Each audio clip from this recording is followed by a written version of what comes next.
성도들이 사용될 수 있도록 주여 도와주시옵소서. 감사드리며 예수님의 이름으로 기도합니다. 아멘.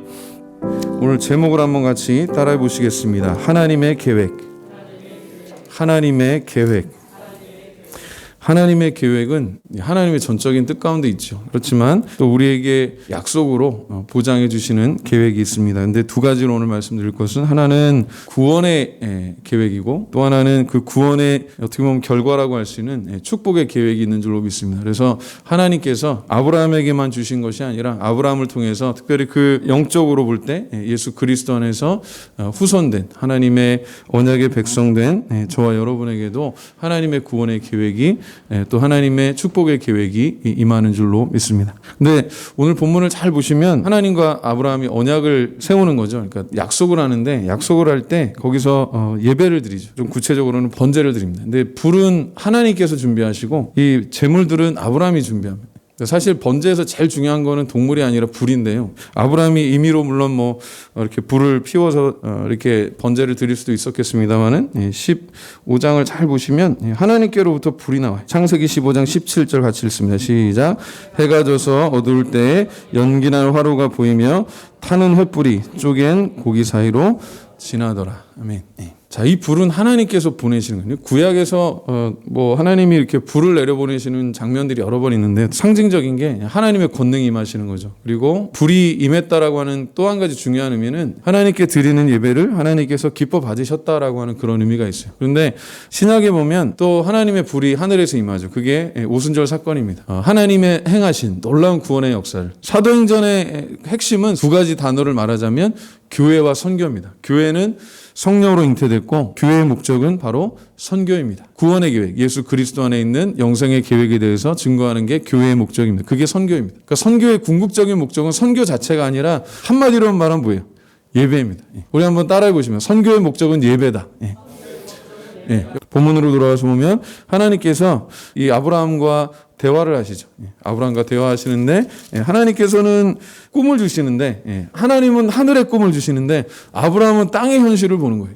1절 한번 봅니다. 1절. 이후에 여호와의 말씀이 환상 중에 아브라함에게 임하여 이르시되, 아브라함아 두려워하지 말라. 나는 내 방패여 너의 지극히 큰 상급이니라. 아멘. 아브라함에게 두 가지를 약속하시는데, 방패가 되어주신 보호자가 되어주시고, 두 번째는 상급이 되신다라고 하는 말씀을 하세요. 상급. 상을 받는 거예요. 상을. 근데 놀라운 거는 뭘 잘해서 주는 상이 아니에요. 이 모든 거. 하나님께서 방패가 되시는 이유도, 하나님께서 아브라함에게 상급이 되시는 이유도 동일합니다. 하나님께서 그를 일방적으로 사랑하시기 때문에. 그걸 다른 표현으로 은혜라고 하죠. 하나님의 은혜로 인해서 우리가 하나님께서 우리 삶의 방패가 되시는 축복이 있는 줄로 믿습니다. 구원하시는 거예요. 우리를 구원하시고 우리를 두 번째는 축복하신다는 거예요. 사실 동전의 양면과도 같습니다. 하나님께서 우리와 동행하시면, 하나님께서 우리와 함께 하시면 보호하시고 지켜주실 뿐만 아니라 우리를 그의 축복 가운데 연결해 주시는 줄로 믿습니다. 근데 하나님께서는 약속하세요. 야, 네가 지금 쳐다보는 모든 것을, 동서남북을 바라봐라. 이 모든 것을 내가 너에게 주겠다. 내가 밟는 모든 땅을 너에게 주겠다. 바라보는 모든 땅을 다 준다니까 얼마나 좋겠어요. 그죠? 그리고 밟는 땅을 다 주신다는데 얼마나 좋겠어요. 단 나중에 주신다는 거예요. 내가 살아있을 때 주시면 얼마나 좋겠어요. 근데 하나님의 계획은요, 우리의 생각과는, 우리의 계획과는 완전히 달라요. 하나님의 계획은 하나님의 주권적인 뜻 가운데 있는 줄로 믿습니다. 그리고 하나님의 계획은 또 하나님의 시간 가운데 있는 줄로 믿습니다. 그러니까 우리의 문제는 뭐냐면, 하나님이 안 주시는 게 아니에요. 하나님이 우리를 구원하시지 않는 게 아니라, 하나님이 우리를 축복하시지 않는 게 아니라, 제일 큰 문제는 뭐냐면 우리가 기다리지 못하는 거예요. 빨리 했으면 좋겠다는 조급증. 우리는 스케일이 작고 하나님은 스케일이 영원하시기 때문에 그런 거죠. 1절에서 말씀하신 게 그거죠. 아브라함아 두려워하지 말라. 왜 두려워하지 말라고 말씀하셨을까요? 아브라함이 지금 두려워하고 있다는 증거예요. 우리가 두려워하는 것, 우리가 걱정하는 것, 염려하는 것, 그게 믿음이 없다는 증거가 아니라, 그게 굉장히 우리가 인간이라고 하는 것을 보여주는 거예요. 우리가 연약하다라고 하는 것을 보여주는 거예요. 그래서 하나님의 은혜가 더욱더 필요한 줄로 믿습니다. 근데 그 전에 아브라함이 살았던 땅은요, 성으로 이렇게 쌓여있는 곳이 아주 안전하게 보호되어 있는 그런 도시입니다. 초기 도시 중에서 가장 오래된 도시 중에 하나인데, 안전한 곳에 살다가 지금 그 안전이 완전히 없어지는, 안전한 보호막이 하나도 없는 그런 곳으로 하나님께서 이끌어 가세요. 그게 믿음의 여정입니다. 오늘 하나님께서 아브라함에게 약속하세요. 하늘의 하나님께서 약속하십니다. 내가 너의 방패가 되고 내가 너의 상급이 될 것이다. 근데 아브라함이 뭐라고 이야기해? 2절 한번 볼까요? 자, 2절 한번 같이 보세요. 시작. 아브라함이 이르되 주 여호와여 무엇을 내게 주시려 하나이까? 나는 자식이 없사오니 나의 상속자는 이 다메섹 사람 엘리에셀이니이다. 아브라함이요, 엉뚱한 소리예요. 하나님께서 지금 내가 너의 방패가 되고 내가 너를 축복하겠다고 약속하셨는데, 너의 상급이 되겠다고 약속하셨는데, 아브라함이 지금 뭐라고 이야기해요? 그 하나님께서 나의 방패가 되시고 하나님께서 나의 상급이 되시는 것보다 아들이 필요합니다. 그 얘기예요. 근데 나에게는 아들이 없으니까 그 뒤에는 또 뭐라고 말씀해요? 3절에 보면 하나님 탓도 합니다. 아브라함이. 한번 읽어볼까요? 시작. 아브라함이 또 이르되 주께서 내게 씨를 주지 아니하셨으니 내 집에서 길린 자가 내 상속자가 될 것이니이다. 엘리에셀이 누구인지는, 이 엘리에셀이 누구인지는 여기서 뭐 더 이상 설명하지는 않아요. 다만 한 가지 우리가 유추할 수 있는 거, 이 아브라함의 이야기를 통해서 알 수 있는 거는 아브라함이 어려서부터 키웠던 자기 혈육은 아니지만, 친자식은 아니지만 자기 집에서 이렇게 길렀던 사람이라는 걸 알 수 있어요. 어쩌면 종일 수도 있어요.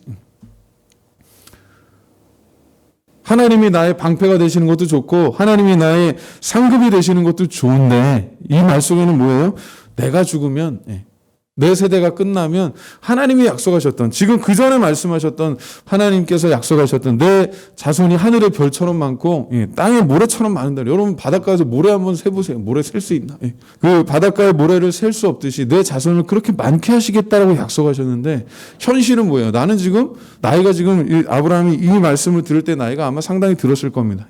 내 상속자, 하나님의 말씀에 대한 어떤 100% 신뢰가 사실 없는 거죠. 지금 이렇게 잘 보시면 내가 상속자로 할 사람은 얘밖에 없습니다라고 이야기하는 거예요. 근데도 하나님께서 4절에서 이렇게 약속하세요. 여호와의 말씀이 그에게 임하여 이르시되 그 사람이 내 상속자가 아니라 내 몸에서 날 자가 내 상속자가 되리라 하시고, 그를 이끌고 밖으로 나가 이르시되 하늘을 우러러 뭇 별을 셀 수 있나 보라.